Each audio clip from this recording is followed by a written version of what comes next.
langsir gini ya. Ya. Bang minta review sidang hari ini Bang, gimana Bang? Ya, bismillahirrahmanirrahim. Assalamualaikum warahmatullahi wabarakatuh. Waalaikumsalam. Alhamdulillah, jadi hasil persidangan hari ini ternyata dari saksi-saksi dari yang dihadirkan jaksa penuntut umum justru memberikan keterangan yang meringankan Gus Nur.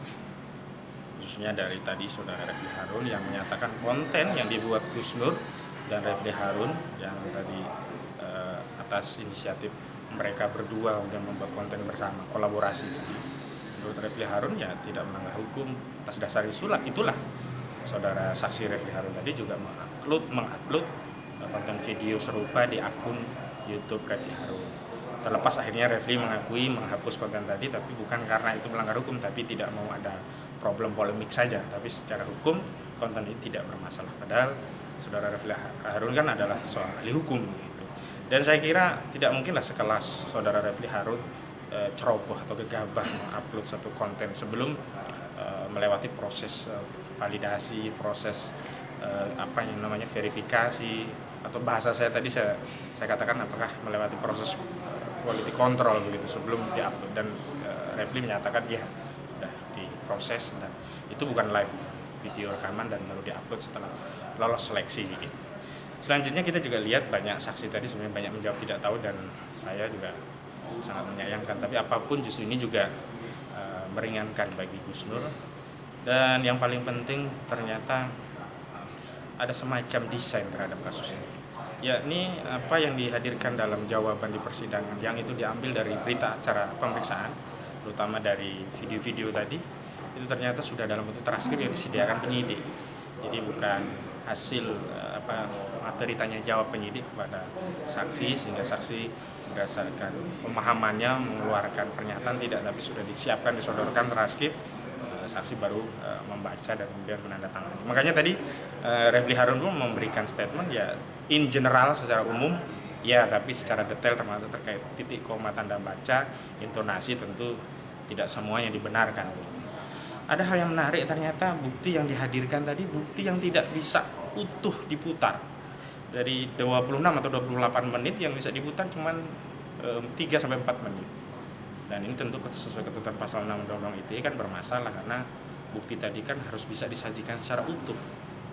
Nah, tadi juga di dalam semua transkrip tidak diturunkan secara utuh semua transkrip 26 atau 28 menit video tadi. Tapi fokus hanya hal-hal yang berkaitan dengan dakwaan yang dianggap bermasalah. Jadi kan kita tidak bisa memahami konteks diskusi antara Gus Nur dengan Refli Harun secara utuh. Seolah sudah di peta kompli, diarahkan pada konten-konten tertentu, sehingga kalau tidak dikaitkan dengan keseluruhan diskusi termasuk terkait omnibus law, terkait pandangan Gus Nur terkait sistem hari ini di mana kezaliman merajalela tidak bisa dipahami utuh, dan itu kami sayangkan. Pun demikian kami tetap akan mencatat ini semua dan akan menjadi satu bagian dari materi pledoi kami kelak. Dan yang paling penting kami tadi minta agar terdakwa dihadirkan. Kami tadi sudah menyatakan kalau besok sidang Selasa berikutnya jam 10 itu tidak dihadirkan terdakwa, kami akan walk out. Karena terdakwa itu sesuai KUHP harus dihadirkan di hadapan persidangan yang terbuka secara umum untuk ikut dalam proses persidangan, baik ketika dia diambil keterangan sebagai terdakwa, termasuk juga ketika dia ikut hadir mendengarkan keterangan dari saksi-saksi. Begitu. Ya, terkait dengan ancaman walkout itu apa untungnya buat kuasa hukum, terutama buat Gus Nur sendiri, Bang? Ya, kami ingin menunjukkan ada kezaliman baik dalam materinya maupun proses. Kenapa demikian? Nah, hari ini baik kami maupun keluarga tidak bisa menyebut Gus Nur, padahal banyak hal yang harus kami klarifikasi, kami verifikasi. Materi-materi pembelaan, strategi pembelaan, dan itu merupakan hubungan yang diatur melalui undang-undang antara klien dengan advokat dalam rangka pembelaan, dan ini tidak bisa kami lakukan karena memang terdakwa hanya hadir dalam Zoom dan kami tidak bisa menemuinya. Makanya kami tadi meminta agar dihadirkan.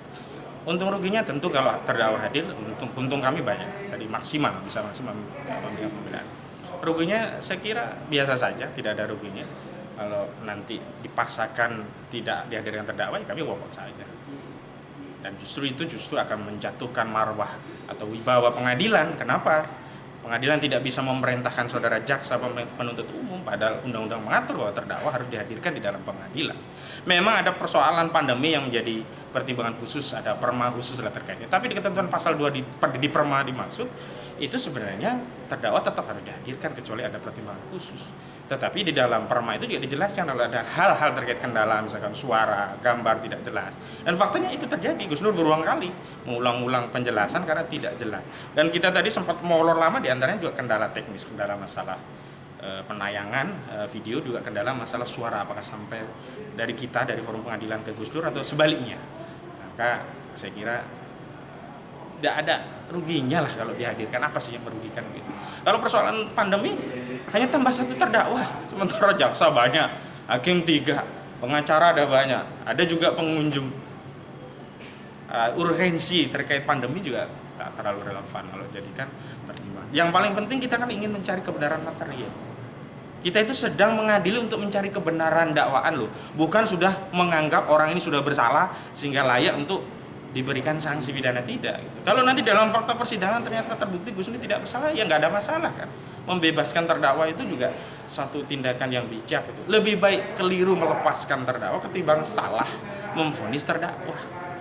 Jadi itu filosofisnya. Jadi faktanya selama ini kuasa hukum belum bisa bertemu dengan Gus Nur? Tidak bisa. Di Barreskrim nggak bisa? Tidak bisa. Alasannya? Ya selalu COVID lah menjadi alasan. Jadi Dan hari ini tadi kita dapat konfirmasi dari Gus Nur melalui Zoom tadi, semua anggota keluarga dari terdakwa lainnya atau tersangka lainnya yang ada di Barreskrim itu bisa dijenguk kecuali Gus Nur. Dan Gus Nur itu kan juga punya kewajiban. Di antaranya ada beberapa hal yang harus tanda tangan Gus Nur langsung agar bisa terjadi transaksi dalam rangka melayani kepentingan umat di beberapa program-program Gus Nur yang membutuhkan alokasi anggaran. Nah, anggaran tidak bisa keluar, tidak bisa untuk proyek aksi sosial ya, semacam bedah rumah, bedah masjid. Itu kalau tidak ada tanda tangan Gus Nur. Nah, ini kan sangat sayang. terus selama ini komunikasinya pakai apa, Bang? Zoom tadi. Oh, yang di persidangan tadi? Iya. Cuma itu? Iya. Oh, itu. Terus agenda sidang selanjutnya minggu depan ya? Ya, masih bisa saksi, tapi kita tidak tahu Saksi dari pihak... Dari jaksa masih. Oh, masih jaksa ya? Dua orang saksi, tapi kita tidak tahu siapa yang dihadirkan. Oh, belum tahu ya.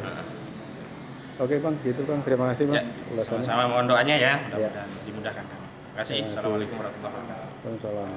Oke, itu ya.